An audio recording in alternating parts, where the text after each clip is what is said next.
Some of them are, there are various funds. A lot of the paving projects are funded either through the gas tax or the sales tax. And I will go on, and if you can see what this is, and I can elaborate on any, if you have any questions, I'll be glad to do that. Okay, in the Commission District 3, there's a number of projects, a lot of stuff downtown here, obviously. We have been working a lot in Roosevelt Estates this year, in doing some paving in that neighborhood. We have another big projects coming up on 7th Street, which will be starting sometime next year. That will also be part of Roosevelt Estates as well. And in Commission District 4, we did some work out at the Grassy Waters on handrail replacement and wetland hydration improvements as part of utility functions out there. In District 5, we also did a lot of work down in the south end of the city, working over at the complex, bicycle lanes, paving, combinations thereof. And then there's some citywide projects with school zone upgrades, some arc flash mitigation that's done at various utility facilities. And then, of course, the Hello Sunshine Gateway signs, which are in various locations in the city.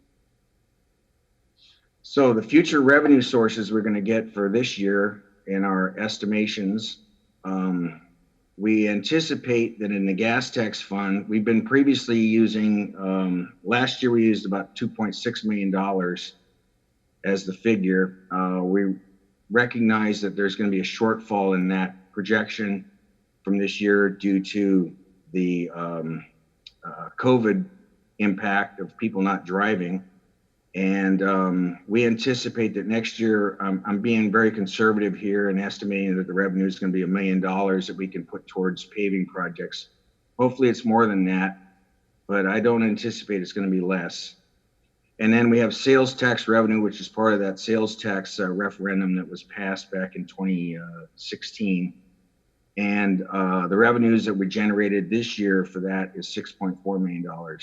In the previous 2 years, we've collected more than $8 million, which is why we have about $26.5 million of available funds that's been programmed so far. But it's down to $6.4 million this year. Originally, we anticipated it was a 10-year program for a $60 million maximum. So at $6 million a year is kind of what we were thinking. So we're still ahead of that. And at this moment, I don't think there's any cause for concern with that particular program. And on the existing funds that we have the capital or the public works bond. We have about $792,000 in reserves that we will allocate to projects.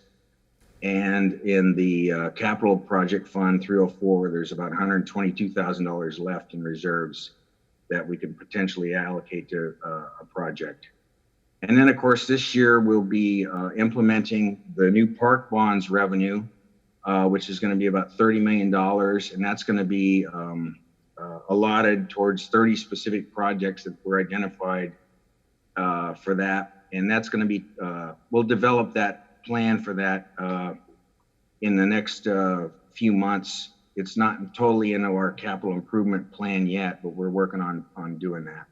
So of the 114 planned projects we have, including the bond, the parks bond of $30 million, the total is about $172.1 million that we have that will be allocated for future. Then the projects that we expect to complete in fiscal year 21, we have a number of them. There's 33 of them with an estimated total of about 29.4. This is our target. We expect to do these projects. There may be some exceptions to that, when the year comes to an end, but for the most part, this is where we're headed for next year. And in Commission District number 1, we expect to complete the new pavilion at Gaines Park, to do the 45th Street landscaping project, We expect to finish the renovation out at the Pleasant City Community Center, which is a sales tax project. We have some stormwater improvements, which is basically at Curry Park. We hope to get the Martin Luther King Memorial repairs and improvements completed this next year. We have a large utility project up in 31st and 35th Street with a water main replacement and also repaving the streets there. And then also as part of our paving program, 58th Street, we intend on paving that road as well. In Commission District 2, we also have another paving project for the service alley along Palm Beach Lakes between Spencer and Robbins. And in Commission District 3, we have a number of projects, the sanitary sewer replacement on Lakeview, which we're getting ready to get started on to take advantage of the low traffic. There's some work at the police department in upgrading the switchgear and the generator interfaces such that it will have a better, more up-to-date system of enacting the generator in a seamless fashion and the distribution of the power much more efficiently. And so that project is finally going to happen and get completed. We have some irrigation that we're going to put in out on Quadrille and upgrade some landscaping there. We're going to continue with the lighting on Rosemary. We did the section from 8th to 11th this past year, and we're going to do the part from Banyan up to 8th. That's going to start very shortly. We have to replace the water main on 7th Street, which is part of the Tamarind streetscape project, which we're currently still trying to figure out what we're going to do with that. But the water main definitely needs to be replaced there to provide for the right redundancy and looping of the water system there. On the Belvedere Gateway is going to be where we have some median and some landscaping work to do over there just east of Dixie Highway. We're going to redo some work on water services at Cordova Road. And then 2nd Street between Sapodillo and Tamarind is also one of the paving projects that we have because that's in a very bad condition. In Commission District 4, we intend on putting new roof on Fire Station number 7, also replacing the roof out at the Nature Center at the Grassy Waters, and then we've got some modifications and improvements to do at the control structure number 3. The Commission District 5, a number of projects there. We're going to continue working at Grandview Heights. We did a utility project on part of it this year, and we're going to do some other paving work there. Again, Elizabeth Avenue, that's a project that needs to be, that's a paving project that's been long overdue. The K Street building expansion, which is a utilities building. There's some miscellaneous work that we need to do at the complex. We're going to continue and finish up the work at Palmetto Park, which is also a sales tax project, replacing fencing, playgrounds, etc. Hopefully we'll get the Dreer Park restrooms replaced this year. We will have the new South Olive Tennis Center completed this year. That is already started. And working on some additional improvements on lift station number 13, which is down there on Parker across from Fire Station 4. And then the mound relocation at Dreer Park, which is also going to get started very soon. And then citywide, we have some smart irrigation upgrades that we're going to continue to do and hopefully finish those up to make those where they can be remotely operated. And when we originally decided to do this project, it was a good thing because it would allow for the water usage to be very efficient and save hundreds of thousands of dollars in water bills. So this is a good thing. And then also the ADA transition plan is going to also get hopefully completed this year throughout the city, putting in new ADA ramps and upgrading wherever areas where the existing facilities don't come up to code. So, Evan, before you move off that slide, we've got a couple of questions. Okay. From commissioners. First, Madam President. Thank you, Mayor, and thank you, Kevin, for detailing out this list. I just wanted to make sure, I know there's a number of projects working to alleviate the flooding on Flagler Drive. We had approved check valves on the south end, and then phase 2 is going into the north end, as well as we're doing improvements to the Holly property here on the north end. I didn't see it on this list. I didn't know if it's on another list or where that would be addressed. I just wanted to make sure that we are still looking at it and continually making those improvements, because the flooding on Flagler Drive has not been alleviated, as many of us know. Yes, and the reason I did not include that on this list is because we don't anticipate the construction on that North Flagler Drive stormwater remediation to actually get completed by the end of this fiscal year, this coming fiscal year. We will be hopefully we'll be able to start that by this coming summer.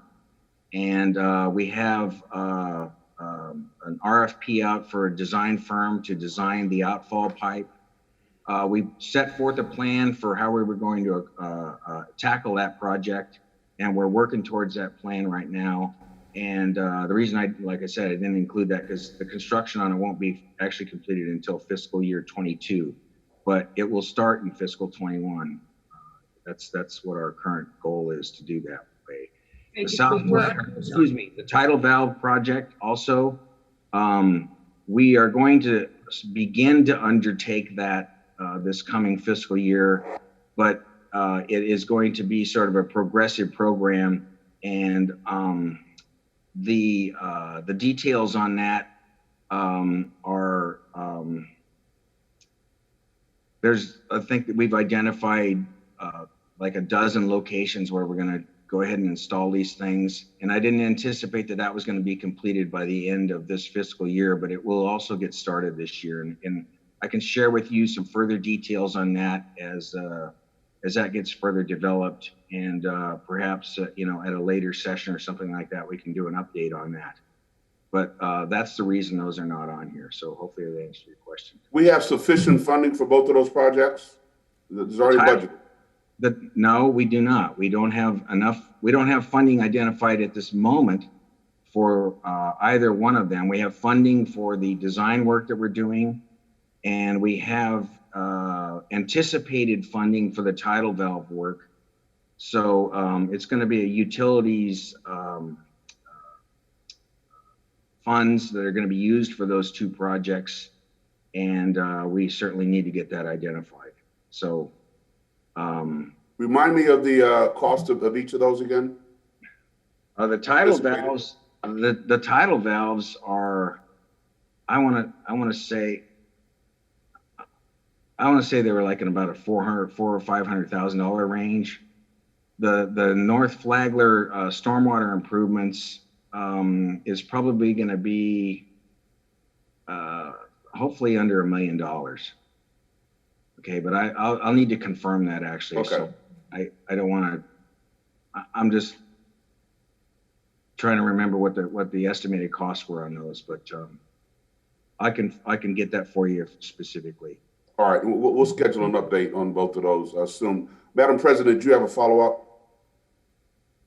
No, thank you, Mayor. I'm good. Okay, Commissioner Lambert had a question. Thank you, Mayor. Thank you, Mr. Volbrecht. I did have two questions. The first is regarding the repaving projects that you mentioned on the previous slide. I presume those are coming out of the estimated 1 million gas tax. Is that where those funds are coming from? Well, they're actually coming out of what we currently have in gas tax and sales tax. Actually, there's an item on the agenda. I'm going to move some money from the sales tax reserve into the citywide roadway improvements as part of that program. It's an overall $12 million estimate for citywide roadway improvements in the sales tax program. And so we try to leverage efficiently, the gas tax being less than we expected.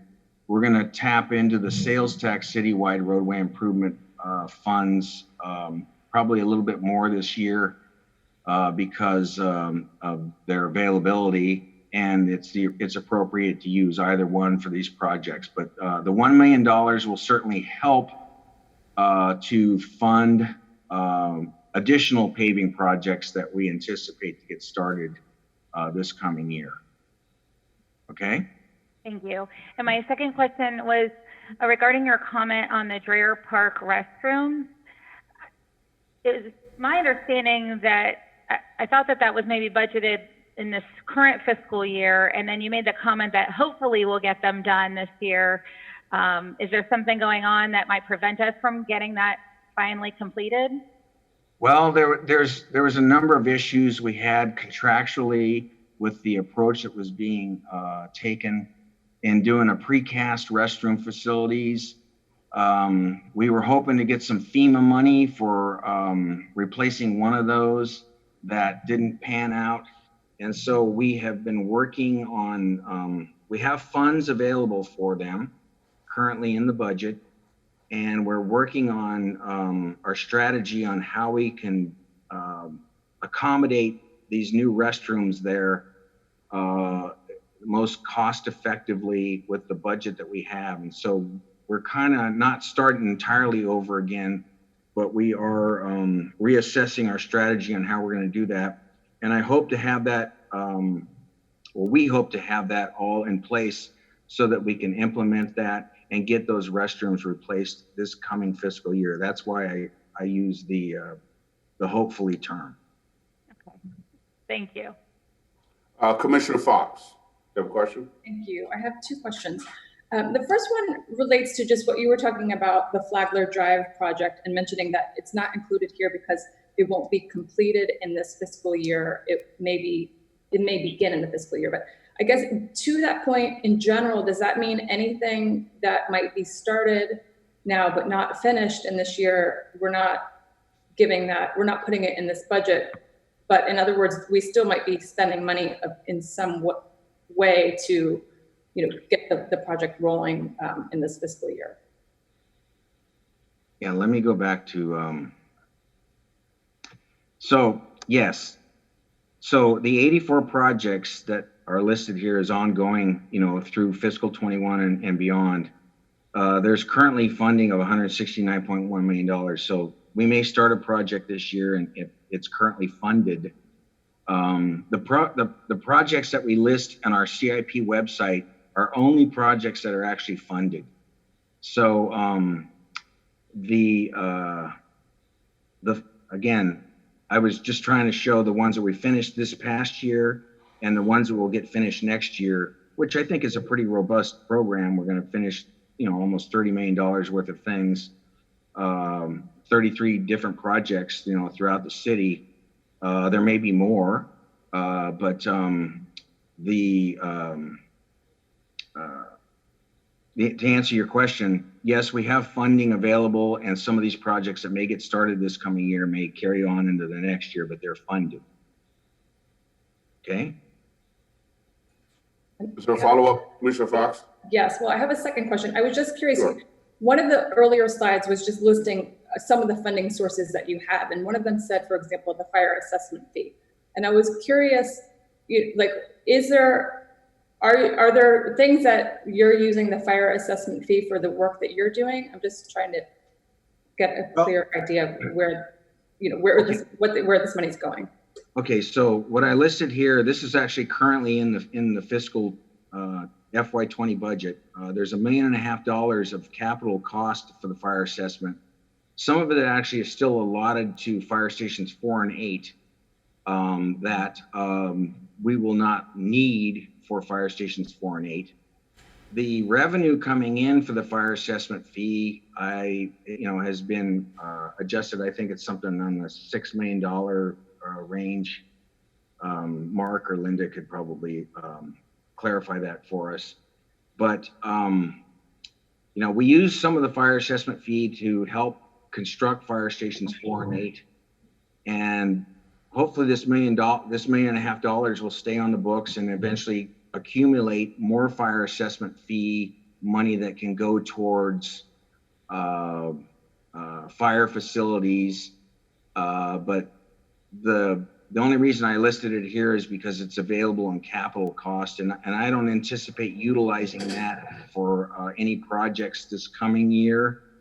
I think it's better to keep it on the books and let it to help eventually maybe build a new fire station 9 or 6 or other fire stations in the city eventually, in the next 5 to 10 years to help fund those projects, when the need arises or when the capability avails itself for us to do so. Follow-up, Commissioner? No, good, I'm good, thank you. Okay, very good. Kevin, continue, please. I don't see any other questions at this time. Okay, let me get back to where I was.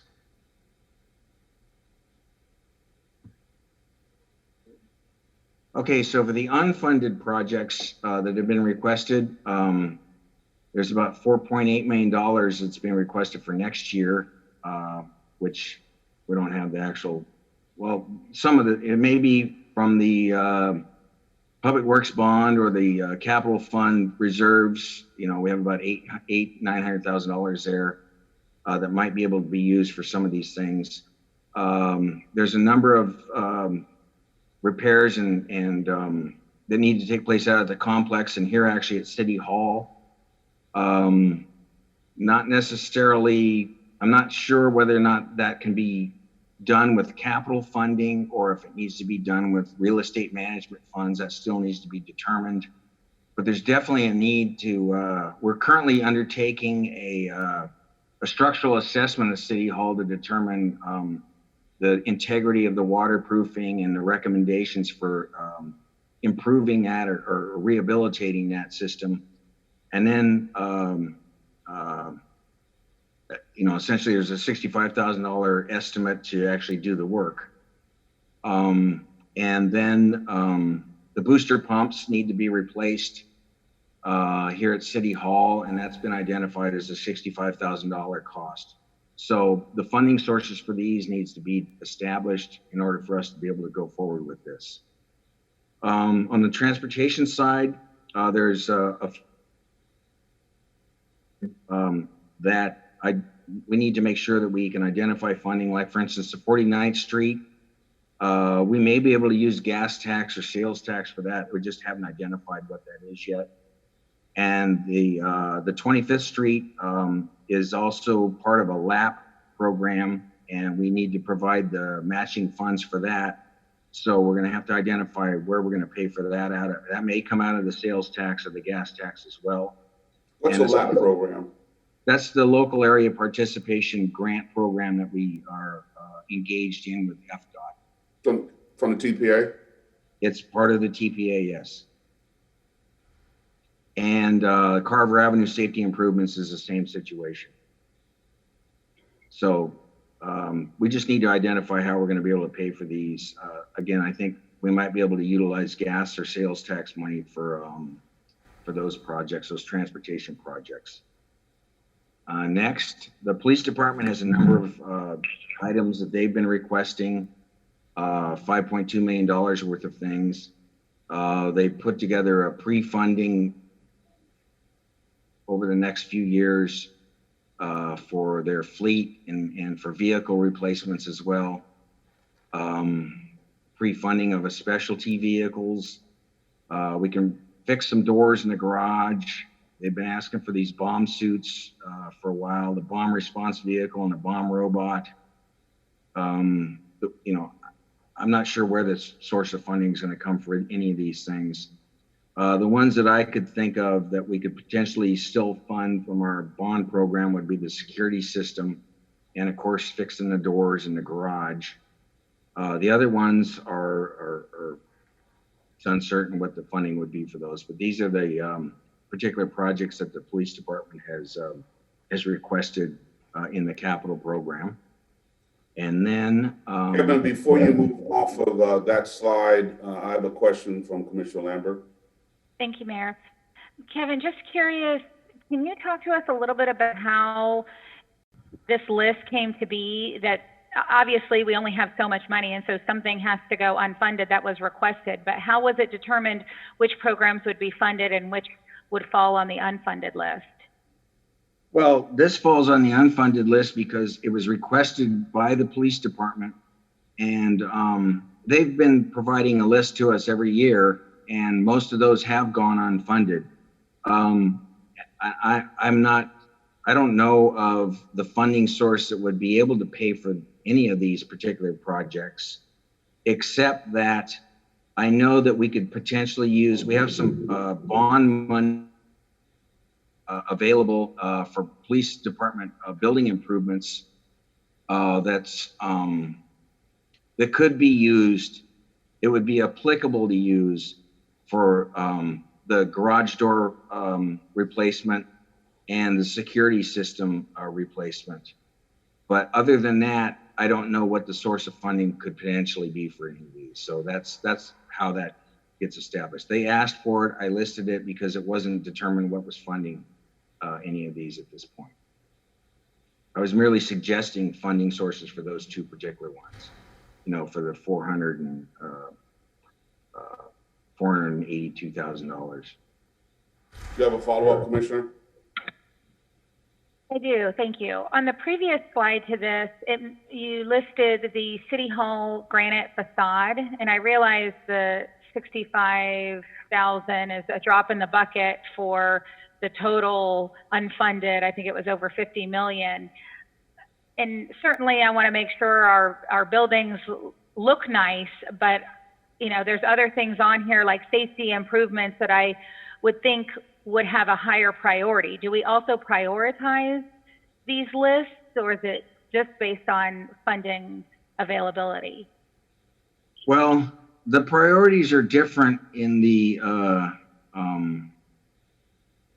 number one, if we can identify some funding sources for being able to do these, that obviously factors in, significantly. The transportation program, the safety improvements, again, I think that the potential for funding these from our citywide roadway improvement sales tax funds and our gas tax roadway improvement funds, I think will avail itself to us, if not this coming year, by fiscal 22. The work here at City Hall, I think, is in desperate need for that, and it needs to be determined on how that can get paid for. Because it was indicated to me that capital funds may not be eligible to use for this because it's really repair and maintenance, but that still needs to be determined, and so we have to figure that out. And the option was to potentially use real estate management funds to be able to pay for these repairs and maintenance costs here at City Hall. In my mind, I would think that the booster pump replacement would be more of a capital cost because you're basically putting in a whole new equipment that's a functional capital project in my mind. The repair and maintenance on the facade, to correct all the waterproofing issues, I think that's still up for debate on how that can whether that's capital or maintenance. So that is being worked on with Mario's group and with finance on how that's going to get paid for. So I think there's a high priority for doing that work, but the ability to pay for it is still undetermined. Hopefully that answered your question. All right. Commissioner Fox got a question. Thank you. Thanks, Kevin. I just wanted to clarify Commissioner Lambert's first question, specifically when we were talking about the public safety unfunded numbers. And I guess I just wanted to clarify, are you saying that there's not a place in your budget for capital improvements where those numbers could fall, or because you have specific funds for, I'm just trying to determine how do we decide this is unfunded? You're saying it's a desperate situation for City Hall to, get a new facade, but, someone else might think it's desperate that the police have some of these items on their list. So I'm just trying to clarify, are you saying just that those items cannot be funded in any of your funds? Like that we might have to look somewhere else in the general fund if we wanted to fund those, or if you could just clarify if that's what you if that's what you meant by that. Yes. Well, they're not really my funds, but the funds that I've identified here, they are not currently, there's not budget available to pay for those in the group of funds that I listed currently. There does need to be some determination of how that can potentially be funded through whatever means. The capital program itself, as you can see, the reserves left in the capital fund itself is down to $122,000. And, you know, there hasn't been any supplemental funds added to that 304 capital acquisition fund in the past 3 years that I've been here. We've been drawing down the money that was available and working on the projects that were budgeted with that. Yes, at some point, there needs to be some more money put into the capital program. You know, there's a potential for issuing bonds or something like that. But we certainly have enough things going on right now that, you know, we're going to be busy on working on those projects that are currently funded, you know, for another few years. So again, there's nothing currently in the budget that would be able to pay that for that $5.2 million of request by the police department, other than potentially that $400-something for security system and door replacements. Kevin, just for clarification, this list here is not in any particular priority order, correct? No, it's not. It's just a list of projects that were requested. All right. Commissioner Fox, you have a follow-up? No, thank you, I'm good. All right. Ms. Johnson, you had a comment? You want to weigh in on this? Yes, if I could, Mr. Mayor. Yeah, typically on capital items, you know, where there are no bond funds that would cover capital items or a specific grant, your general fund usually fund capital items. When we look at the context at which departments were required to submit their budgets, it was flat or reduced budgets. There is a list of budget issues that departments submitted that exceeds 4 million that would potentially include a number of these items. But because of where we are with the general fund, we could not absorb new requested items into the budget. As we look at the general fund, certainly the board will have an option, you know, if you want to take something out of the budget to fund some of these items based on priority, that would be at the discretion of the board. We certainly could look at any available fund balance, given that these would be one-time capital related expenses and would be consistent with how our fund balance policy is structured. That would be another option. But as we stand right now, your general fund preliminary budget that we are in the process of balancing does not provide funding for any of the items. All right, thank you. Mr. Volbrecht, if you want to continue with your presentation, please. I don't see any other questions. And then, of course, the library has like $600,000 worth of projects that they've obviously there still need to be determined how that gets paid for as well. And then I added one on here this year that we previously hadn't really addressed. And this isn't it isn't as imminent as a necessity, but it certainly is a foreseeable necessity. And this is regarding the seawall repairs or replacement. We estimate the overall cost could be a $49.3 million cost. but it will be done on a progressive basis such that, we can replace certain sections or repair certain sections in the, a $7 million, $10 million range, over the course of, 5 to 10 years, actually. And I think it's something that's going to need to happen in that 5 to 10 year period of time. And we can start figuring out how we want to be able to do that. I think you're going to see we're going to do a special session, workshop session, where we're going to lay this all out for you so you can see the details on that and what our strategies are. I just wanted to put that in here this time because I think it needs to be on the radar that we eventually are going to need to spend a lot of money on the seawalls, and potentially maybe we can do issue a bond for this, or get grants or something like that. So it's really open as far as how we would be able to fund this, but it's not something we need to do next year. And it's something that we should probably get started on within the next 5 years. And so that's the reason I showed this on here.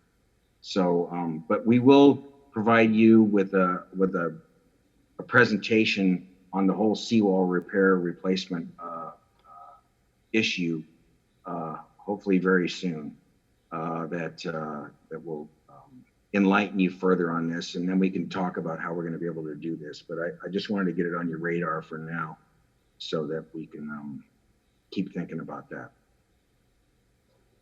We have a question from Commissioner Fox. Thank you. I just have a question about the bond. If we wanted to go ahead and issue a bond for the seawall, is it a similar process to what we did with the parks bond, that it would need to go on a ballot and be voted on? Or I'm just wondering if so, that, is probably a process that takes some time. And obviously there's a lot to the community relations part of it. So I just wondered if that's what would be involved, if we should, start putting that on our radar to, I don't know all the mechanics of how that would work. And just, if you have any more information you could share. I think actually Mark would probably be a better person to answer that, but I think it could be on a ballot. I don't know if it necessarily has to be on a ballot, but it definitely does need we need to plan on how we're going to do that. And I would suggest that once we get this presentation put together and we show you what the situation is and what's involved and the areas that need to be replaced and the progressive cost of those, I think at that point, that's when we should start really planning on how we're going to be able to fund this, and what the strategy would be for if we needed to go for a bond or some other thing. And grants as well may be also available. And so a strategy on how we approach tackling this cost that's going to be coming up. I think we should wait till we give you the details on what the situation is, and then we could do that. But that's certainly a good point, that we need to figure out what's the best way of doing that. And if it doesn't, let's have a workshop or the general conversation about the seawall, what would be required, and then we'll get into the brass tacks of possible funding mechanisms. Okay. So anyway, that is the unfunded projects. And I just want to remind everybody that we have our current website updated with all of the current funded projects, and the public can go to WPB.org, click on government, go to the engineering section, go to the CIP GIS map, or even if you click on the capital improvement section, it'll take you. There's a link there that goes to that map, and you can click on that, and it'll take you to the list of the categories and the projects. And if you want to pick one in particular, the Centennial Fountain happens to be highlighted here, and that'll take you to the details on that particular project that has the description, where it is, how much the budget is, how it's getting paid for, where it is. This is currently under construction. We hope to finish this one before this year is over with. And the what commission district it's in. And so I'm happy now that this website is finally back up the way it should be, and we're going to continue to maintain that. We lost our CIP manager earlier this year, but we've the rest of the staff here has done a tremendous job in bringing this back up and making it, I think, a lot more simple for us to be able to maintain. And I think it's a lot more practical as far as that's all I have on this. If anybody has any other questions. Thank you, Kevin. Thank you for your report. And I think it's important as we go through the budget process that we keep in mind what's going on with the capital improvement program. As you can see, commissioners, there are a number of unfunded projects that are out there. So that continues to be a challenge for us. Certainly, we've got to get through the current budget year, propose and adopt a balanced budget. But we also have to keep in the back of our mind that there are some significant projects that we have to fund at some point going forward. So it's good to have this information and keep it top of mind as we look at fiscal issues. Are there any other questions on the capital improvement plan? Okay, seeing and hearing none. Ms. Johnson, don't know if you or Mr. Parks are going to proceed, but we're ready for item number 2, general fund preliminary budget. I'm going to kick off the presentation. Mr. Mayor, give me just a moment, please. Let me share.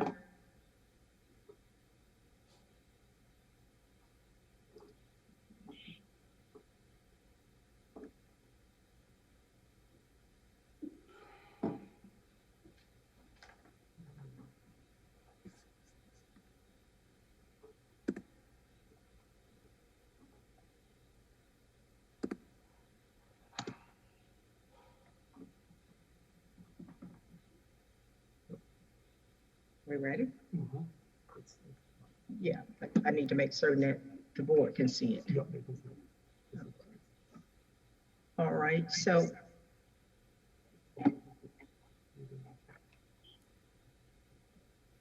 okay. All right, I'm going to just kick this off. Sounds like there's feedback. Okay, thank you. I'm going to kick it off. Ms. Johnson, can you adjust your camera frame? Your head is like a very low. There we go. There we go. Thank you. Mayor, I was trying to disguise myself so you would not ask questions, but thank you for calling me out. No, I want, when the tape comes, I want to make sure they know it's you there. All righty. I'm just teasing with you. Good morning, Mayor, members of the board and staff again. I'm going to tee up this presentation on the general fund operating budget. And I want to put it into context so that we all understand where we were, what happened in the interim to bring us to where we are. So if we do a look back to the last presentation that was presented to the board, that was back at your July 20th work session. We worked through the budget schedule, which August 3rd is where we are right now on this work session on the preliminary budget. And then we also kind of did a high level review of what was happening since the July 8th work session in terms of revenues and expenses. At that time, we informed the board that we had identified a number of employee benefits that had not yet been dialed into the other numbers. And Mr. Rodriguez, our Chief Human Resource Officer, gave the board a walkthrough of what the various employee benefit plans were. Why it's not? And so looking at where we were at that time, we were anticipating or operating on the premise that our base operating revenue would be that $193,192,390, and that was based on the final millage that we got from the property appraiser, based on $5 million of reduction from the other revenue sources, and we netted it out. We were expecting to have about 2.8 million of incoming revenue for fiscal year 21. We also did a high-level presentation of our operating expenses. At that time, they were projected to be about 208 million plus. The pluses indicate the fact that we were in the midst of union negotiations with 4 unions, and we expected that that cost would certainly increase. So we talked about our threshold date for a hard stop to then, based on the numbers that we had on July 24th, waiting for the state revenue sharing numbers, we would then begin to develop the preliminary FY21 balanced budget. I sent a follow-up email to the board indicating that we did not get the numbers from the state by the July 24th deadline. In fact, those numbers came in just this past Thursday. So again, that just kind of lays out what we were anticipating by way of the additional tax revenue, that 2.8 million that I referenced.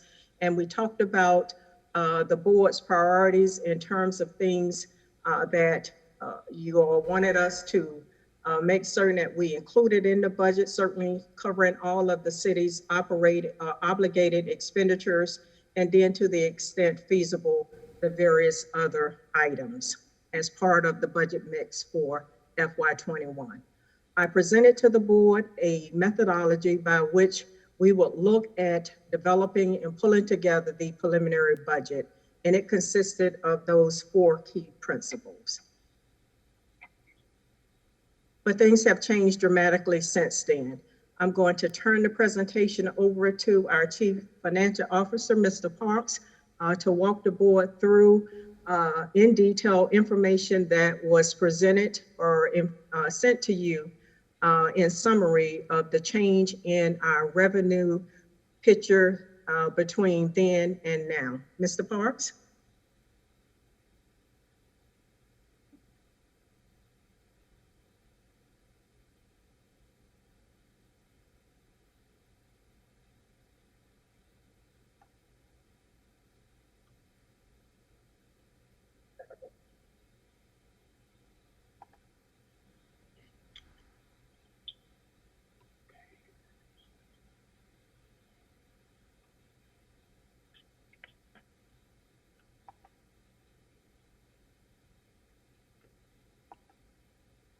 Okay.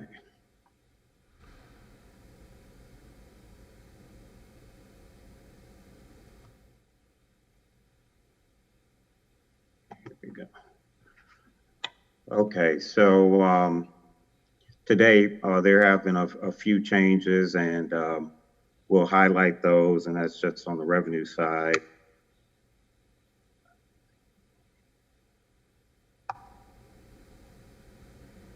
Okay, so yeah, we're going to look at the proposed general fund revenue. Most of the numbers are pretty consistent with the prior presentation. So really, we're just going to talk about the few changes that happened with the revenue sources that we were looking at coming in from the state.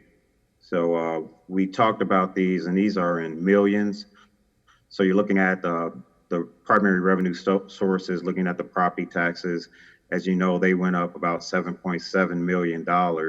And then if you look down, we're looking to the right-hand column at all the other miscellaneous revenue sources. You see that most went down, except for the one which is charges for services went up slightly. So the net change, and we're looking year over year from the adopted budget to where we are now, is about $610,000 in operating funds. And then we have the transfers and carry forwards down below, but we're looking primarily at the operating funds. So there was a net change of about $610,000. And we'll look at that, and it'll be detailed out a little more moving forward. So the primary changes in the revenue was the CST, which is the Communication Services Tax, which you see at the top of the screen. And initially we had projected an amount of about $4,857,960. That went up very slightly to $4,859,976. So that went up $2,016. So that is one of the changes from the state. The other areas of change were in the local government sales tax. And this is one of the categories that we anticipated would take a big hit because sales tax have gone down. We initially had budgeted for 7.5 million. And if you look at the proposed fiscal year 21 column, you see that we have 7,901,000. So we actually are looking a little better by about $400,000 in that category. The next category of change is the state revenue sharing. Again, we anticipated that number would go down. So we had budgeted 3.2 million, and the state gave us a slightly better number at 3,333,273. So that was an increase of 133,273. So overall, with the new numbers that we received from the state, we actually are, from a budget standpoint, up about $536,000 of revenue. So that's good news from a projection standpoint. So here is basically the highlights of the revenues at this point. We have been looking at year over year operating. So for fiscal year 20, the revenues were 190, 378, 625. The proposed operating revenues at this point are 190, 984, 995. So that is operating revenue change of an additional $606,000. Mr. Parks, is there a reason why your video isn't on? Is that intentional? Did it never come on? I thought it was on. It was on at one point, but I no longer see it. Your camera. Yeah, I don't know what happened there. Okay, all right. Thank you. Okay, so we're looking at the 190. So there's a $606,000 difference, positive, more revenues year over year. And then that number is broken down into the key factors. So we received an additional $7.7 million of property tax revenue. And if you combine all the other revenue sources, there was a loss or deficit of 7.1 million. So the net operating revenue increase is that $606,000.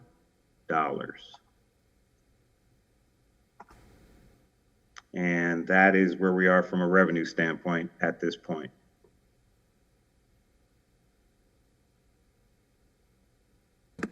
Any questions, commissioners?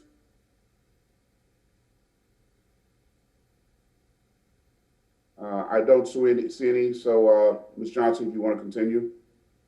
Yes, Mr. Mayor, give me just a moment. Let me tee my presentation back up, please. Take your time.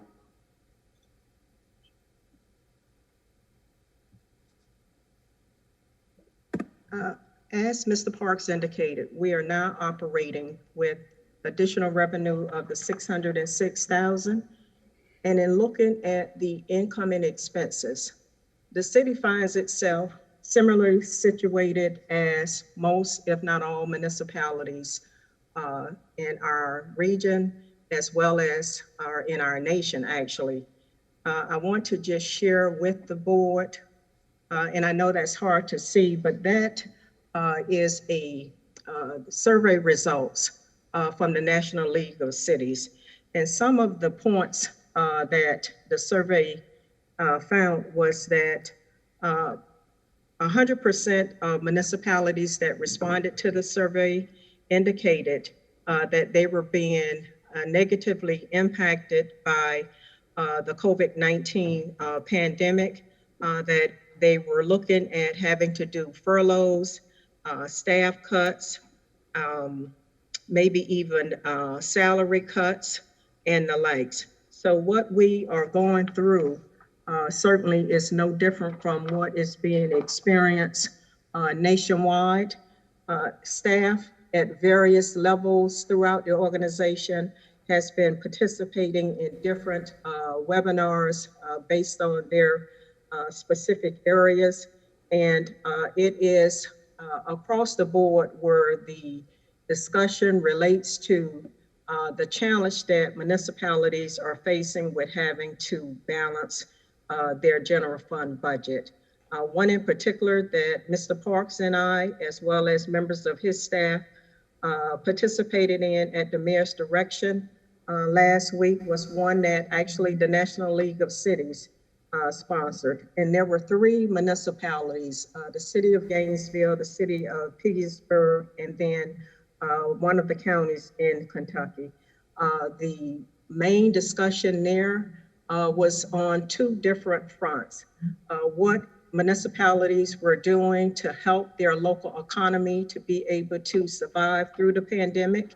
And a lot of what we heard were things that the city had actually engaged in. So I think we were pretty much on par with some of the things that we put in place, perhaps leading the pack, having come out the gate very early on with different initiatives. The other main point was, what do you do in this situation where your revenues are dropping faster than we can keep pace with? How do you begin to budget for that? And one of the key things that we heard was that municipalities are in this new era here, whereby the changes are happening so quickly that it's causing municipalities to go through this series of budget amendments. You know, at one point you think you have a handle on it and can balance your budget, and then looking at the revenue numbers, there is another significant drop, and so it requires ongoing budget amendments. So where we are now, we're sort of evolving in terms of how we would respond to this. And I say we, meaning municipalities across the country. And following some of the local media reports, we saw an article where the Norton Museum is having to look at furloughs and staff cuts because of what they are facing. I saw an article where Florida State put in an across the board 20% salary reduction to balance their budget. We certainly have seen the articles in terms of what the school board is doing to try to stay afloat of the challenges that they are facing. So my point is that municipalities are all being impacted by this situation. And given that, so as we look at our statutory requirement, our operating expenses have to balance our operating revenue. Unlike perhaps the highest level of government, municipalities are not allowed to deficit spend. So again, when we look at the operating revenue, we've indicated what that number, new number is. That's the $190,884,995. And that number is a combination of our base operating revenue plus the additional incoming revenue of the $606,370. Our operating expenses are now tracking at $200,239,077, again with an asterisk in that we have not yet completed the union negotiations, and that number is expected to increase. The additional $9,960,452 that is part of that $200+ million figure relates to the required operating increases that the city has to budget or fund for next year.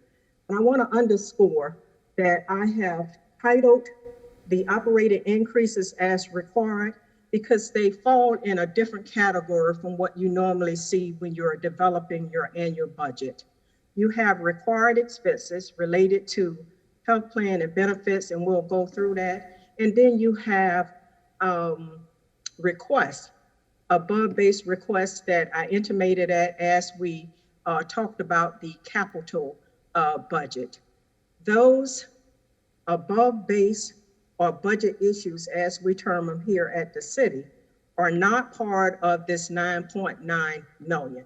So if we were to consider those, that 9.9 million would increase by that $4 million and above base request.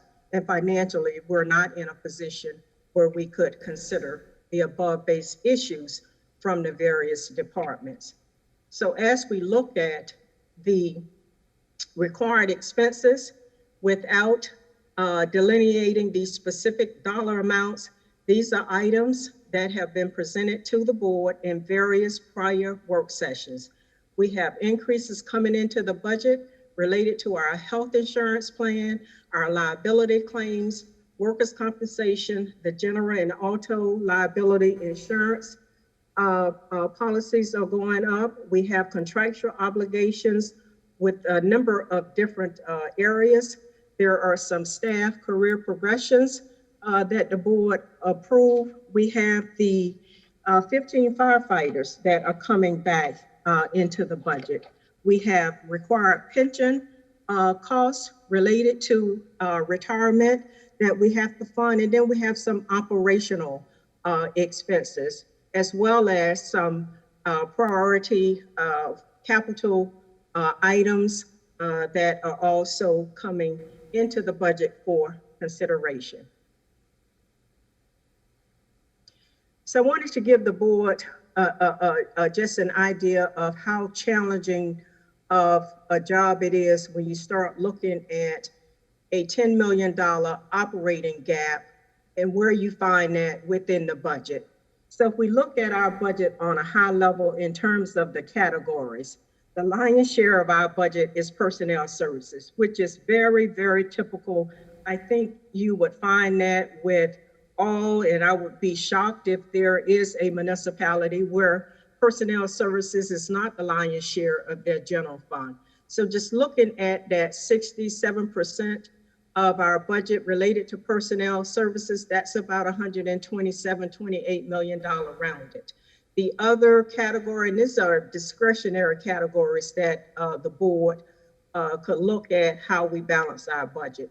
The next discretionary category is material and services, and that represents about 19% of the budget, dollar-wise about 36 million plus. But when you break down that 36 million, the lion's share of that really has to do with contractual obligations. So in vetting through all of those items, there's approximately 8.3 million of the 36 million that is considered reduction opportunities, meaning we can go into those items, reduce them, or take them out of the budget to be able to bring in funding for the required items.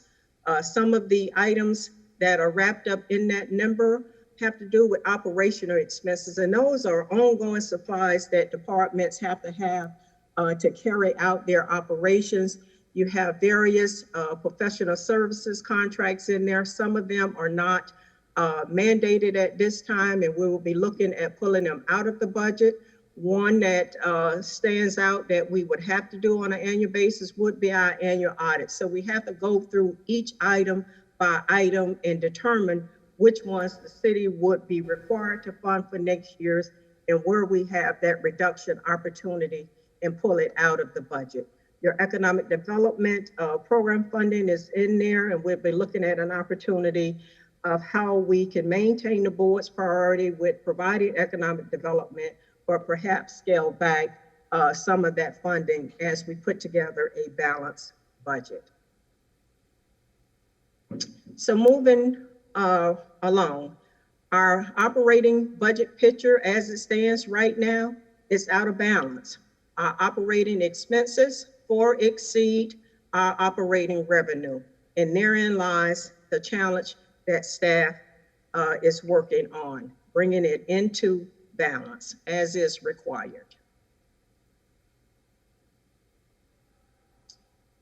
So again, looking at our budget reality for fiscal year 21, if we just were to break that down, I intimated the 9.9 or $10 million rounded of operating increases related to market mandates, as well as the customary personnel adjustments that the board has provided by way of the 5% step plan and the 3% cost of living for non-public safety employees, plus the 4.67 million in one-time capital, and then also the 2.6 million that we're projecting for police and fire overtime increases. And this is above the overtime funding that is in their budget.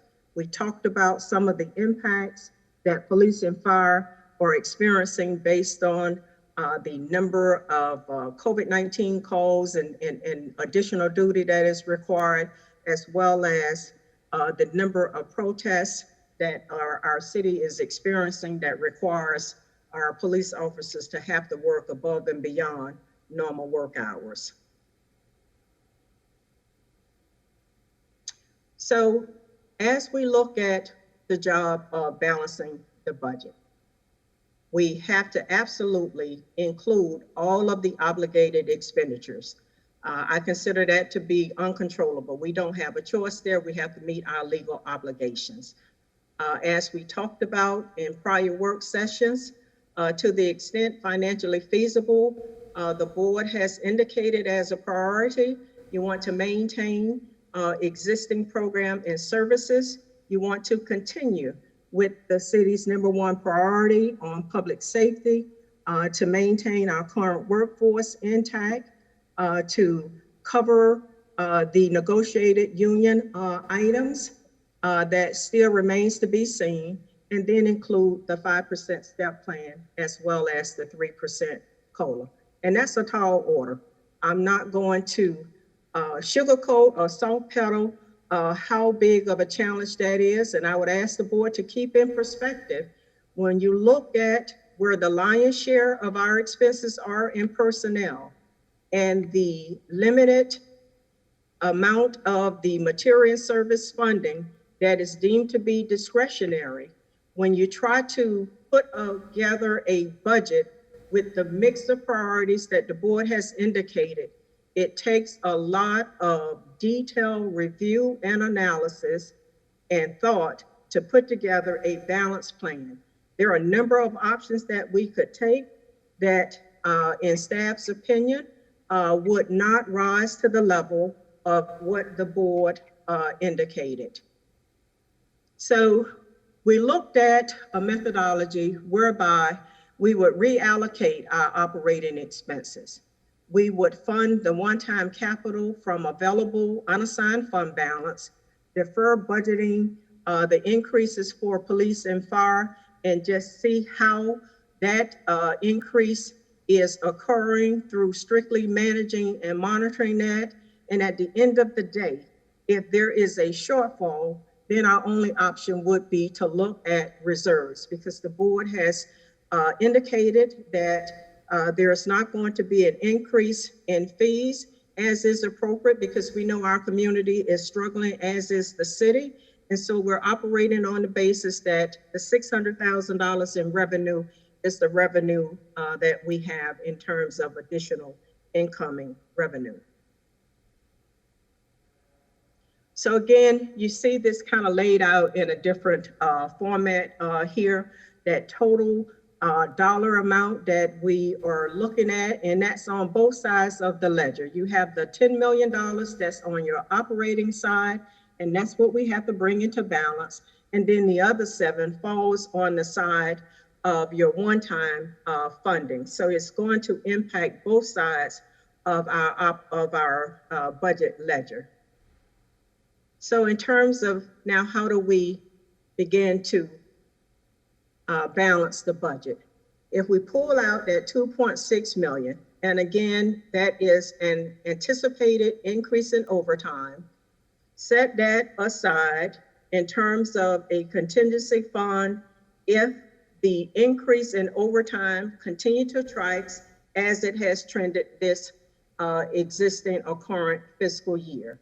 Again, the police chief and fire chief will strictly manage overtime and monitor that with the intent of hopefully being able to fund their overtime within the amount that is already in their budget. So that will come out of the equation.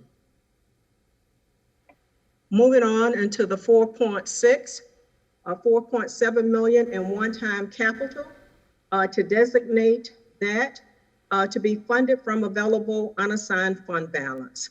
The board heard a presentation on our 2019 CAFR that indicated we had 12.1 million in unassigned fund balance. Mr. Parks walked the board through some potential items that may have to be funded out of that 12.1 million. Staff is following that very carefully to see at the end of the day how much of those carry forward items will impact that 12.1 million, and then what we would have remaining to consider funding for these various items. When we get at the end of the fiscal year, we would be able to do a roll up of the unassigned fund balance, the carry forward numbers, and then have a discussion with the board on where we stand at that point. We're hoping that with the belt tightening measures that we have put in place, that we're going to have sufficient enough savings that we can cover the increase in expenses or the drop in revenue streams from this year, and then hopefully maybe some of the carry forward funding, and we'll have the lion's share of that 12.1 million. So we will have a follow-up discussion with the board, and at that time, get direction from the board on what of these one-time capital items should be funded from that unassigned fund balance. And funding one-time capital items is again consistent with your unassigned fund balance policy. If you're going to use that money, you use it for one-time capital because it's one-time expense and not ongoing operations. We really don't want to use one-time money for reoccurring expenses. So this is the asset test, if you will. How do we begin to find $10 million within your operating budget to fund the required items? And there is no set methodology by which you can do that. Each municipality sort of takes a look at their own situation based on their own experience, and they develop what they feel is the best approach for their particular municipality. Some of the most common practices is that you take whatever that gap is. In our case, for example, it's the 10 million. One of the common practices that you will find among municipalities is that you look at your general fund operations and you just do a pro rata share of that. And so you give them a target and they reduce their budget by that amount. Another common practice of balancing general fund gaps would be to do a pro rata share. So you look at a general funded department and whatever their proportion of your general fund budget, then that becomes their target. So with some departments, they will have a higher proportion of funding for the general fund. Therein, they would have a higher proportion of the cut to close that gap. Those are two common practices that you find among municipalities when you're dealing with a budget gap. In our particular case, we chose to not implement either, but to do a methodical look at our operating expenses, pare them down with the board's priority, and see how we can do this from the perspective of meeting those priorities to the extent that we could, to ensure to the extent possible that the broad majority of the workforce participated by way of contributing to closing the gap. And therein is some of what you're going to see here. So we started out looking at where we are with this pandemic. We know that we are in a shutback of the 25%, and a number of things are just not taking place by way of holding in-person conferences and what like. The travel to conferences and all have pretty much come to a screeching halt. I mean, we're in a different type of model now where we're doing virtual training for the most part.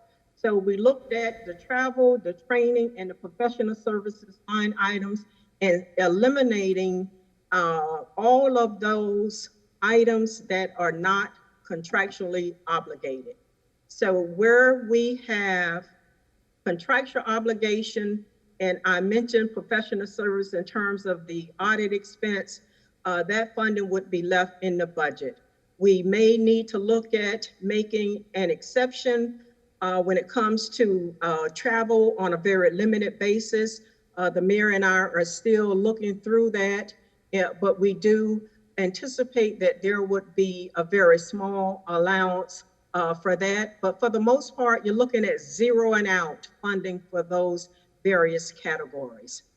The next strategy would be shifting costs out of the general fund that are eligible for another fund. Staff, in going through the details of the budgets, identified 6 positions in Public Works that are eligible to be shifted to the gas tax fund. So that frees up that funding in the general fund. Fire expenses. This relates to a question I believe we got from Madam President, whether or not we had expenses in the fire department that were eligible to be funded out of the fire assessment fund. In response to that, we looked at the capital side and identified that over the prior 2 years, all of the capital funding that was dialed into the general fund had been pulled out and shifted to fire assessment fund. Budget identified some administrative expenses that could be shifted. So you're going to see that cost shifted. The COPS grant, we were approved for the 30 positions based on prior experience with COPS grants. The budget office identified an economic hardship provision within the grant that allows the city or municipalities, us in this particular case, if you're in an economic hardship situation where you're looking at having to do some level of reduction in force, you have the ability to pull a certain number of the salaries for existing officers out of your general fund budget, fund them out of the grant. At the end of the 3-year period, be prepared to then pick up that funding so that at the end of the day, the police department is still able to fund 30 police officers. So we're looking at that, and that is in excess of $500,000 savings to the general fund. Another strategy that we are implementing is to eliminate certain vacant positions. And going through a detailed analysis of our vacant positions, we had a number of positions, and I'm going to go to the department level and come back up.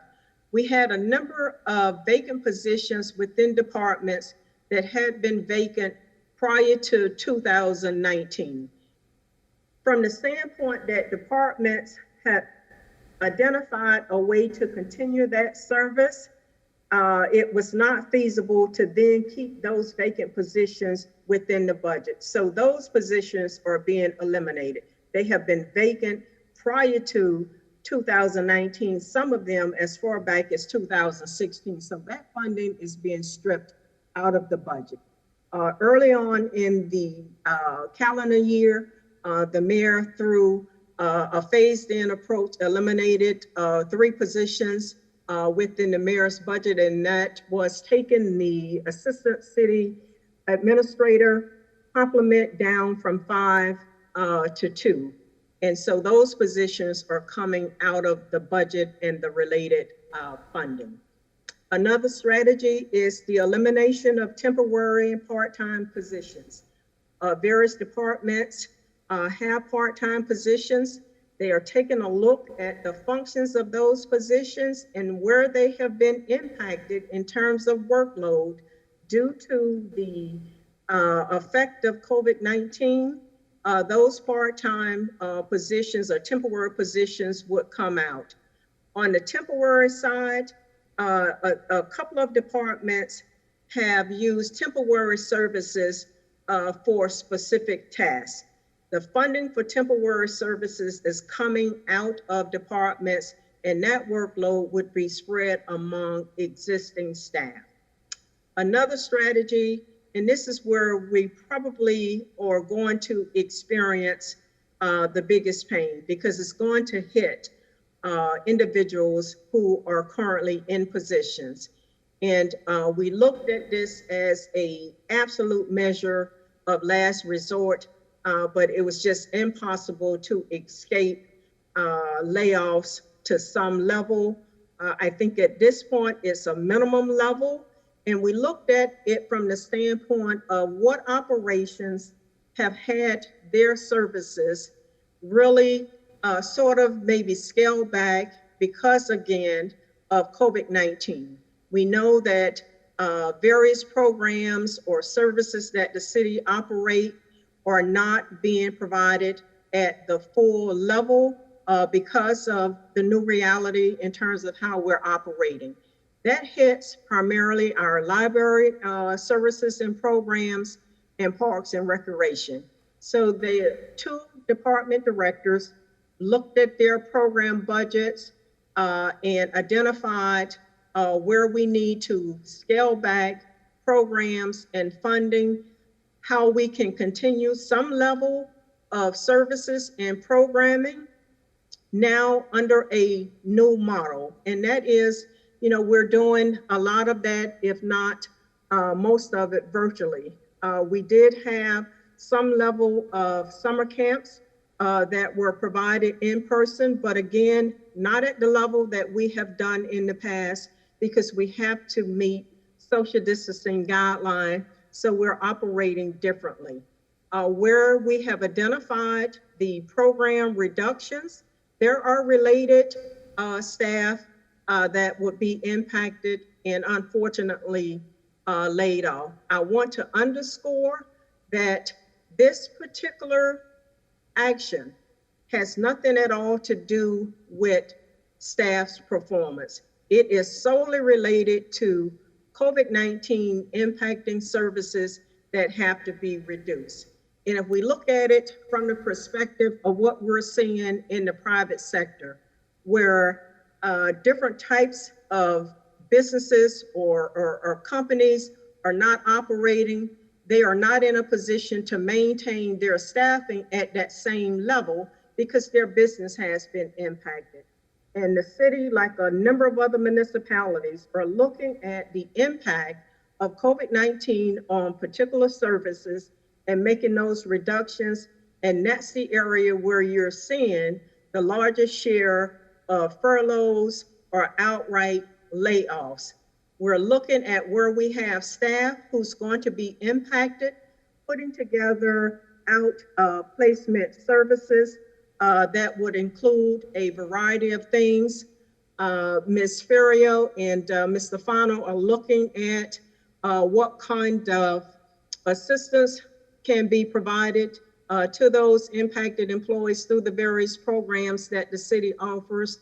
We're also going to be working with human resources to assist with job placement, understanding that behind each of those cuts, we have an employee who has made a contribution to our city, a family that will be impacted. So we can't just treat it as you're cutting a position out of the budget. We're talking about an employee who has been a valuable member and a contributing member of our team.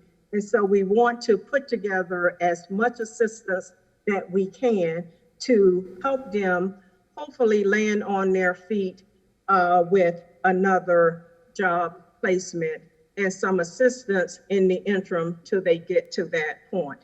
And I think the number of FTEs that are impacted are going to be a lot less than if we had taken sort of a slash and burn approach where we went in and said we're going to do a 20% reduction or a 50% reduction of the staff because of the fact of COVID-19. So we tried to do it in a tactical manner to identify reduction in programs as opposed to complete elimination in programs, because we still have a community who relies on those programs and those services. A lot of the programs that are offered through the library and Parks and Recreation serve our underserved communities. And we certainly want to assist them with continuing to have those services and to help maintain the quality of life that they have come to expect from their city government. Ms. Johnson, as we move off Yes. that point, I do have a question from Commissioner Nearing. Thank you. Thank you, Ms. Johnson. On that last slide, you started to go into, and maybe you don't have the full details, but I'd be requesting as a board member to see exactly what the impacted cuts are going to be. I know this is a broad brush presentation today, but at some point to really have a general idea as we navigate in the community, because to your point, the library and Parks and Rec play such an important role in our community. So whether we're talking about, the amount of FTEs and also the programming. So that's a request. And the question I have is, and I thought you mentioned this, but I don't think I caught it. We use this same rationale for every department within our organization. I'll just tell you, in my experience, the library and Parks and Rec seem to be the go-to departments when not just this city, but just a study of different municipalities when it comes to cuts. My question to you specifically to COVID, because I think that was the rationale that we were using, that we are, as we move forward, we're in a new normal that will require different sort of programming. So an example I would have of that is even our security, which I know is an outsourced department, but I just kind of want to set this example. I would imagine that less people are coming to City Hall. And so do we require 2 security guards versus 1? My question is, are we just using, or are we using that same rationale with each department when we talk about possible reductions, so that the lion's share perhaps is not held at the library and the Parks and Rec departments, and that it is truly across the board, so to speak, given that services perhaps are changing with the new normal? Okay. In terms of your first statement about the details, as we sit or stand right now, we are still number crunching. Departments are still looking for potential further reductions within their budgets. The deadline for completing that, the absolute drop dead deadline for completing that will be set for tomorrow. And then we will put all of the pieces together for the preliminary budget. So on Monday, August 10th, when the presentation is made to the board on the preliminary budget, you will have a presentation on the details. You will see the dollars and details. You will see the number of FTEs. All of that will be presented to the board on Monday. In terms of whether or not this particular rationale or strategy was applied across the board, it was not. Unfortunately, when you look at the library and Parks and Recreation, I agree with you in principle, having done it before in a prior position, they tend to become one of the first areas that you look at when you are cutting your budget because of a hole in your budget. And that is for one primary reason.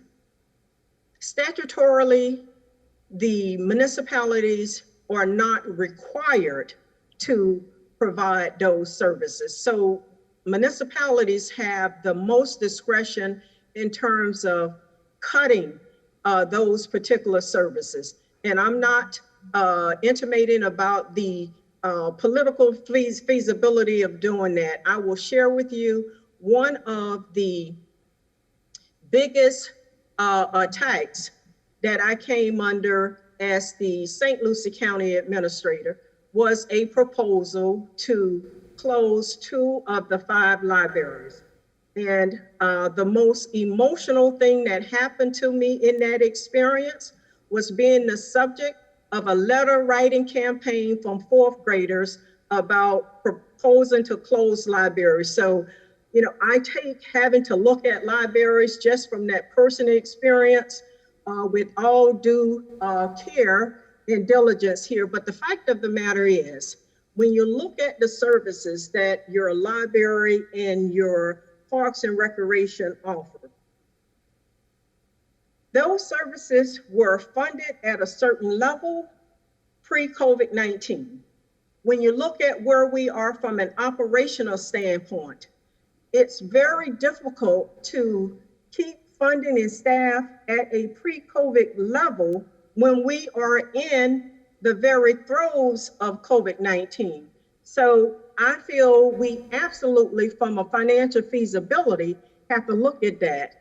And we didn't go in and gut out the programs. We looked at how we can reduce certain of the programs, but still maintain a level of service. And you will see that in detail come Monday. When we look at the other general funded operations, if you look at, let's take code enforcement as an example.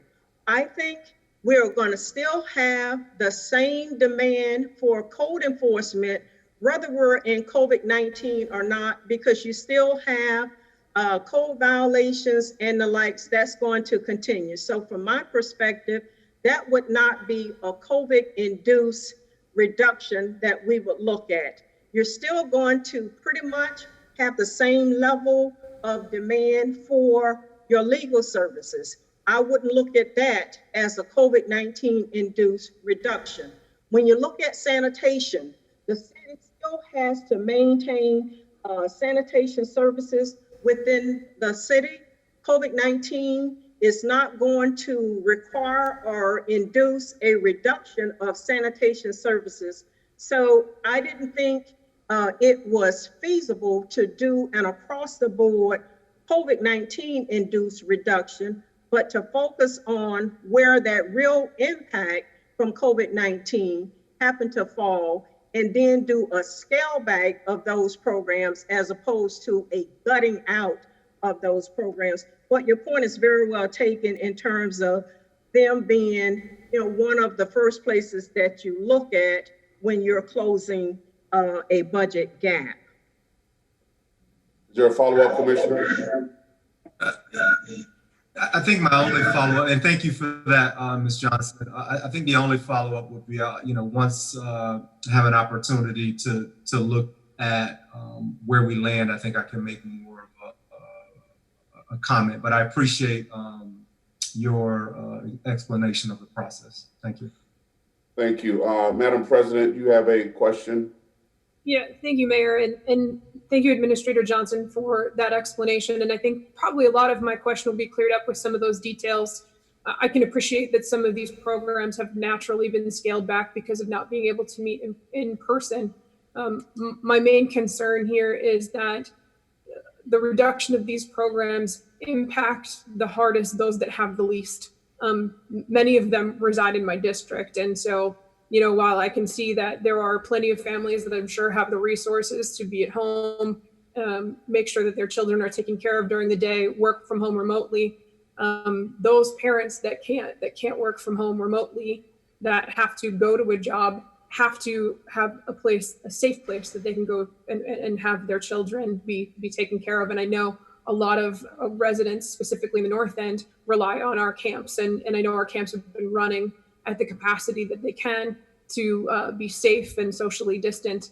So as we look at this, I hope that we take into consideration that not all of our families are starting at the same playing field here. So I know there's got to be impacts across the board. I kind of look at all of our departments as one big family. And I know everybody's going to have to make sacrifices during this whole budgeting exercise and during this pandemic. And I would just ask that as we look at that, we consider the impact that it has on our residents that are at the most vulnerable.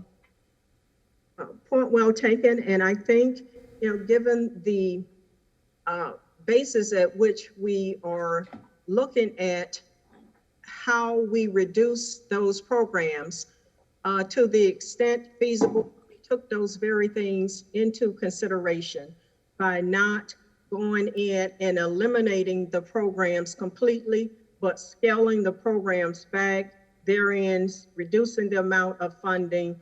And you know, programs are provided by staff. So when you scale back a program, the level of program services, you know, the other side of that is that there is a staff impact. But again, I certainly understand the board's or commissioner comments, points very well taken. And when we get into the detailed presentation on Monday, the board will then have that discussion on what adjustment you are going to recommend to this budget, keeping in mind that when we bring forward a balanced budget, whatever items the board wants to take out of that balanced budget, or what other additional items the board wants to put into that balanced budget, something else has to come out. So you got to be prepared that we have competing priorities and competing demands on both sides. And it's going to be a give and take. We can't put something in without taking something out because the funding is not there. So I just want to make certain that you all keep that top of mind as you look forward to Monday hearing the presentation on the preliminary budget. But by way of... Ms. Johnson, we do have another question from Commissioner Peduzzi. Thank you, Mayor. If I could preface my question with recognizing that all of our employees are important and that they each, you know, play a role in the success of our city. With that being said, in order to look at this issue holistically across the board, have we, in addition to looking at those programs that have been impacted by COVID-19 and the like, and the potential reduction in demand for those particular services, have we taken a look at, or have we ever or thought of taking a look at individual departments? Look at, you know, especially those departments that have a lot of employees, potentially a lot of employees that do the same function, and looked at evaluations and ratings and considered, you know, just like private industry does every day, okay, you know, maybe we need to look at cutting the bottom 10%. Maybe we need to look at reducing staff based upon productivity, based upon evaluations. And I know that's not a popular thing to say, and I really hesitated to say it, but private industry does this type of thing all the time. And private industry also recognizes there is usually a smaller percentage of the workforce that does the larger percentage of the work. We all have worked with people who we know there's certain people that, wow, they get a whole heck of a lot done. And then there's other people who they may not get quite as much done. Maybe the quality of the work's better. Maybe, you know, there's certainly different ways of looking at the individual work that our employees do. but have we considered, looking across the board at each of our departments to try to identify those people who maybe are doing the majority of the work and to see if there are redundancies and people that maybe aren't pulling the weight as much as they should be.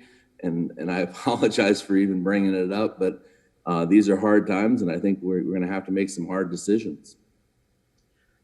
As part of developing a balanced budget for FY21, we have not gone through an analysis of department consolidations.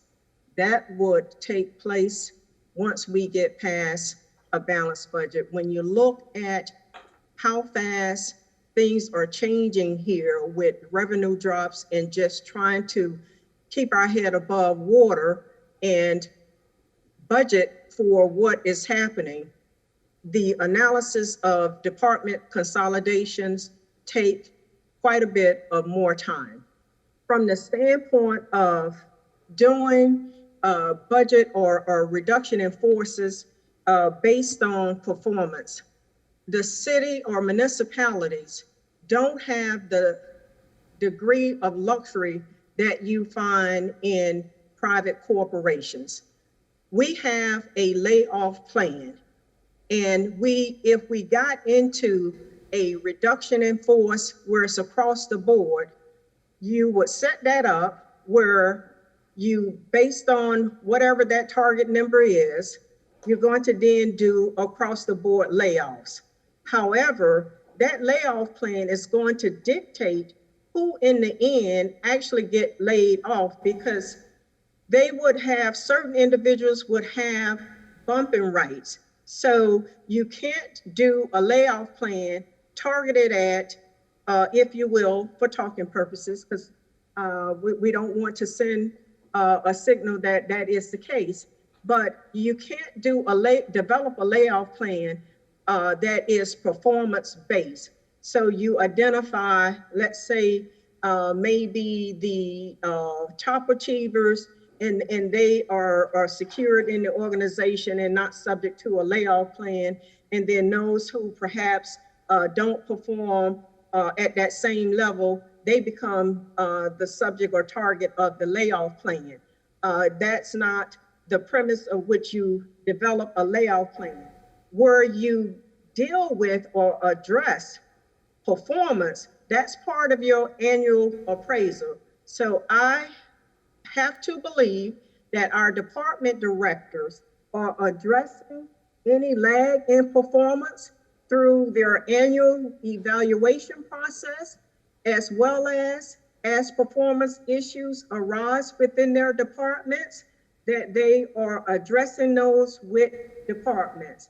But as a matter of procedure, we would not develop a layoff plan if we were to get to that based on performance.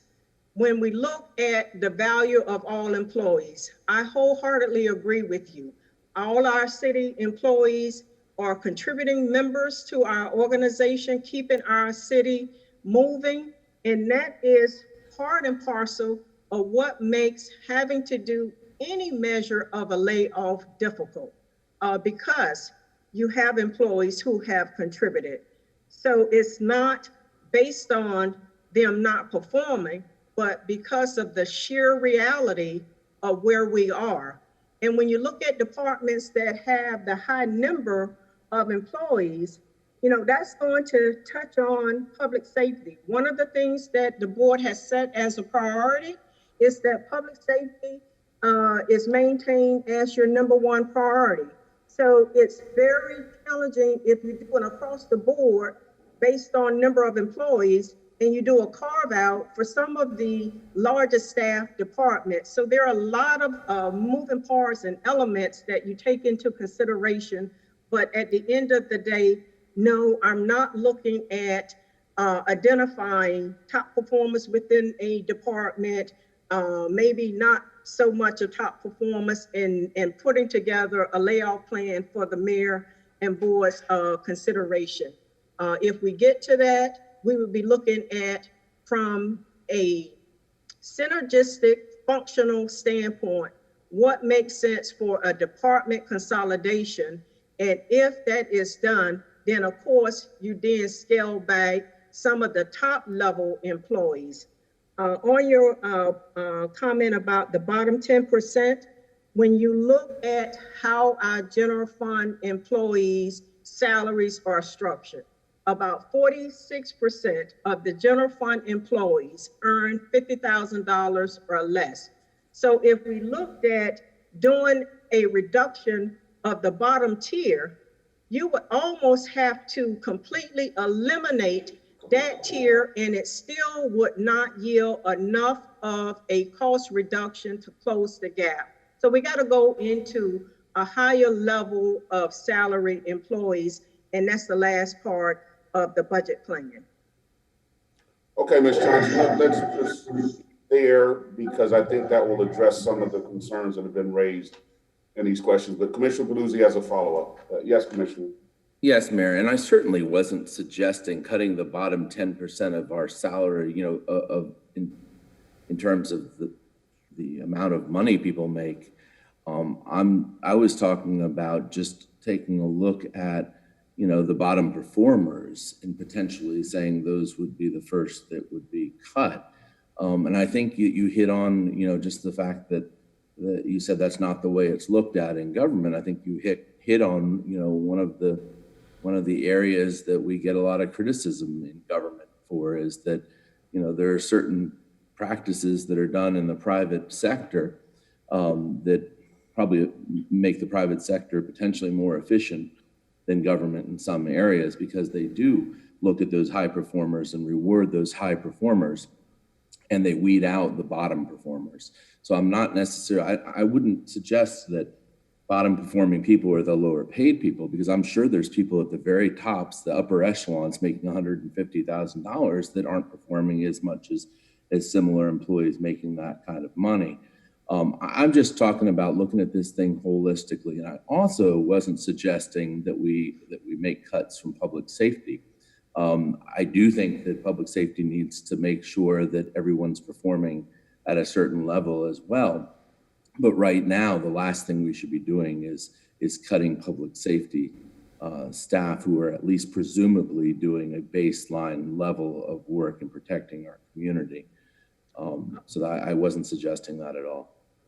Thank you for that clarification. Let me interject, Please. because as the mayor, I don't want to leave this conversation with the impression that we as government do not monitor the performance standards and performance capabilities of our employees. As the city administrator said, that's done as part of the annual review process. And I resent any suggestion, I'm not saying you were suggesting it, Commissioner, but I resent any suggestion that somehow the people that work for government are less, have a lower standard of performance. That has not been the case from what I've seen here. And just as any organization, you have your good and your bad, but I resent any suggestion that across the board, we have a lower caliber of employees than perhaps the private sector does. That simply is not the case. The other factor that is contributing is that we are dealing with union contracts. Whereas the private sector, these private sector businesses that are in Florida don't have that burden. So we are bound by the terms of those union agreements. But we work hard to wean out, if you will, the non-performers. And that is something we strive to do continuously throughout the year, not just during a time of economic crisis. But Ms. Johnson, please continue so that we can get into some of the other parts of the plan, which I think will hopefully address some of the concerns that have been raised. Okay, and I do want to just say to Commissioner Peduzzi, thanks for that clarification. And if I inartfully responded to your different points and intimated that you were suggesting that, let me offer you an apology, because that certainly was not my intent. I'm simply responding to some of the points and giving you scenarios of what can and can't be done and how it would be impacting.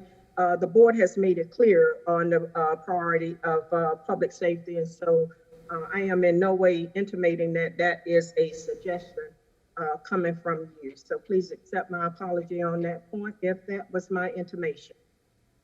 Let me go to the last part of the plan. Is a salary freeze and furloughs for the top brass and upper tier employees within the city's organization. And this would be employees who are in management level 1 positions and management level 2. So generally, it would be employees that are in classifications along the line of a division manager. Some of the positions are not necessarily set up as a division manager, but they function as the head of an operation, and it would go up to the very top level of the organization, and that would be me as the city administrator. The positions within level 1 and 2, part of the budget plan, includes salary freezes for all of the positions within these 2 levels, as well as furloughs. The mayor and I are still looking at what the furlough plan would look like, and we will be making that final determination based on completing the number crunching that staff is in the midst of completing. So that will tell us how close we are to having a balanced budget and how much more we have to go. And then we can design the furlough plan so that we are in complete balance as we get prepared to present the preliminary fiscal year 21 budget to the board at your upcoming City Commission meeting on Monday, August 10th. Based on all of the strategies that I've walked the board through, the goal is at the end of all of those strategies to have a preliminary budget that is in balance, wherein our expenses would be $190,884,995, in line with our operating revenue of $190,884,995. What the board can anticipate come Monday as part of the presentation, where there is changes to the preliminary budget that the board directs, we will go back and make those changes. And if you look at the schedule, we would then come back on August 24th, having dialed in those changes, and it would be presented then as the proposed budget, no longer the preliminary budget. So by way of next steps, we're going to finalize the plan between now and Friday. The impacted employees have already been identified or had initial discussions by the library director as well as the Parks and Rec director. We're going to start working on putting together that outplacement assistance, whether it's for those particular employees or some other employees. We are going to distribute the department's operating budget worksheets to the commissioner, so you all will have that as a basis when you start looking at bringing forward changes to the preliminary budget. And then we're going to start looking at the cost-saving ideas that were brought forward from the employees. On first blush, the ideas are more of items that will require some degree of analysis. So we don't anticipate that there would be ideas that we can implement for fiscal year 21 on the onset. We may be able to bring some of those ideas into implementation mid-year and then do a budget adjustment or budget amendment at that particular point. So by way of closing in terms of the schedule, I've mentioned the August 10th preliminary budget presentation, followed by August 24th on the proposed budget, taking into consideration the direction we get on Monday.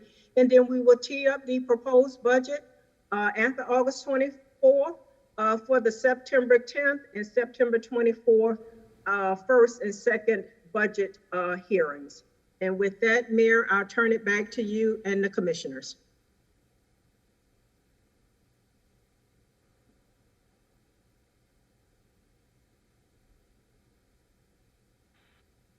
Thank you, Ms. Johnson. A couple of comments. One, commissioners, hopefully you have seen with that last section of the report that the intent here is to spread the pain, if you will, as broadly as possible. I've had conversations with senior staff, and surprisingly, they have understood where we are and have expressed a willingness to participate, to be part of the solution. So that was rewarding. And so we'll work out the details in terms of the furlough, the extent of the furlough, but suffice it to say that senior staff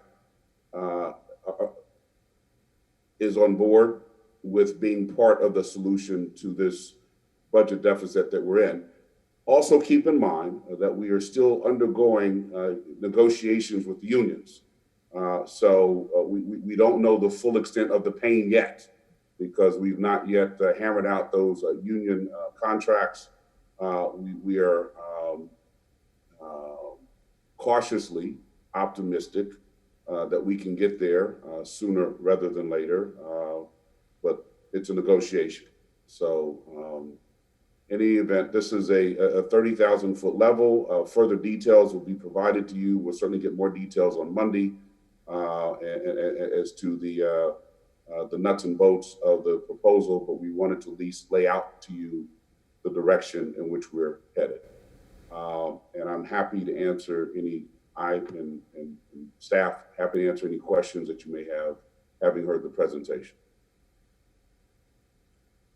Commissioner Neri. Thank you.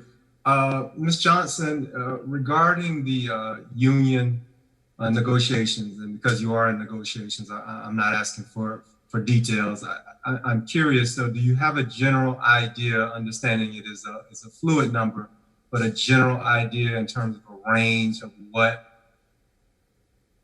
a feeling around what that number might look like? I'm not asking for that number. I'm asking, do you have that at this moment? Are we still a week away from that, from the administration really having a good idea about what that could look like, understanding that it's still fluid? I don't have a general idea.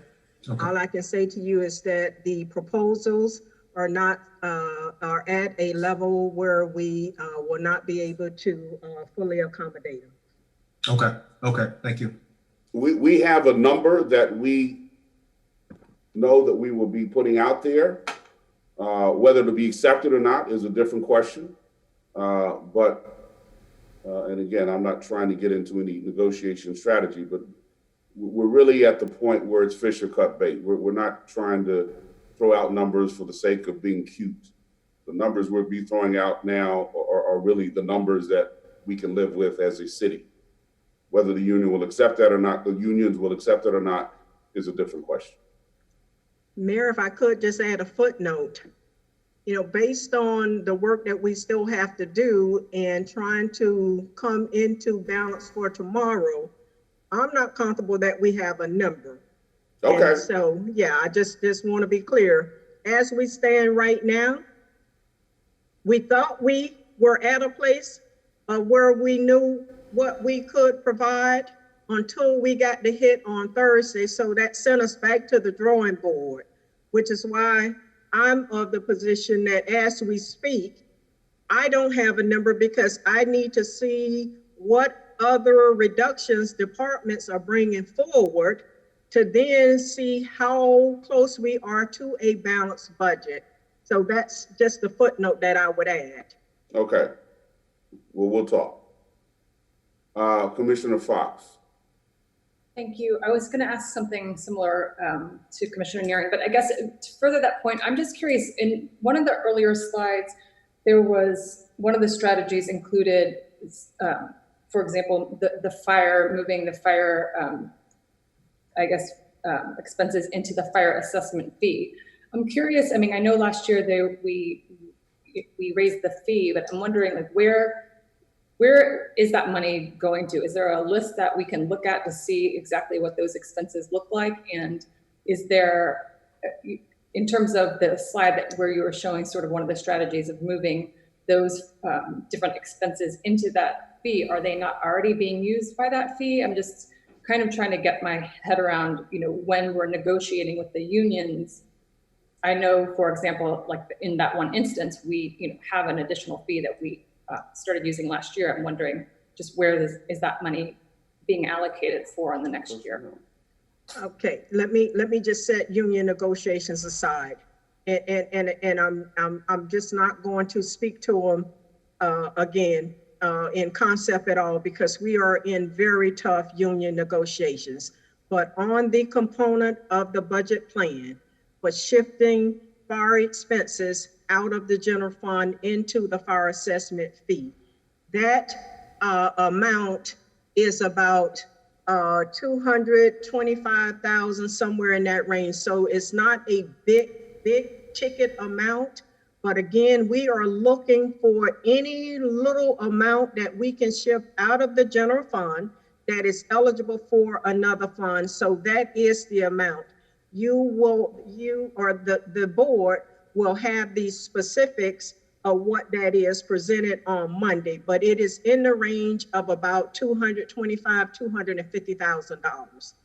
Now, if you want a list of what the fire assessment fee is covering, we can provide that as well. But in terms of the shift, that's part of this budget plan. It's about a $250,000 shift out of the general fund into fire assessment. Can I have a follow-up, Mayor? Yes.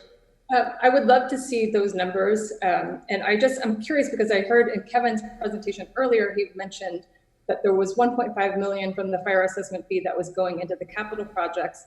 And he said something like out of a total of 6 million. It was my understanding that the fire assessment fee was more like 10 million or, many more since we increased the fee last year. So I'm just trying to get a better sense of, where those dollars are projected to be used in the next year. So when we're kind of making these decisions, we can see the full picture.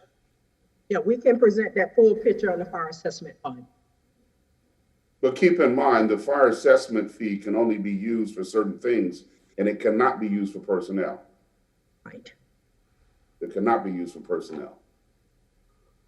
Any other questions? Well, I don't have anything under mayor's matters. I thought I would leave this meeting on a very high point that Ms. Johnson left us with, and I don't want to in any way squash the good feelings that we all have about the future. I'm being very facetious, people. We've got work to do, and we will come back to you with the balanced budget, but this is, as you can see from the numbers, the presentation today, this is not an easy task. Many of you are new to the commission, relatively new to the commission, have not gone through this very painful process of having to budget when revenues are decreasing. So I guess welcome to the commission, and we will get beyond these days, but the next year in the current time, it is tough. So seeing and hearing no further questions, does anybody have anything for the good of the body before we leave? Mayor, if I could, I would like to recognize the efforts of the city's team with, having to undertake what I know is a very painful exercise here with looking at budgets and having to make those tough decisions to bring forward reductions. I certainly appreciate it. I know you do as well as the board. So I want to make certain staff know that their effort and their work with rolling up their sleeves is recognized, and it is certainly appreciated. And then I also want to give particular recognition to the finance team. Mr. Parks and his staff, particularly the budget team, have just been invaluable throughout this process. They know the city's budget inside and out, and I have learned a tremendous amount of information and history about our budget. And while I bring years and years, decades of budget experience to the position, you can't come into an organization with the mindset that you're going to just overlay your experience on that particular organization. You have to learn the organization, and then it puts you in a position to look at where your experience can come to bear to help with solving or moving forward a budget. But I could not have done it but for the teamwork and the dedication that I got from the budget team, Mr. Parks, and the assistant director. And I want to publicly acknowledge their help to me as the city administrator, first time in the saddle with the city's budget. Thank you. I appreciate those comments, and keep in mind, we still got to get it over the finish line though, so. Oh, it'll be over the finish line come presentation on Monday. All right, okay. Okay, everyone, thank you very much, and this meeting is adjourned. Everyone be safe. Have a good weekend.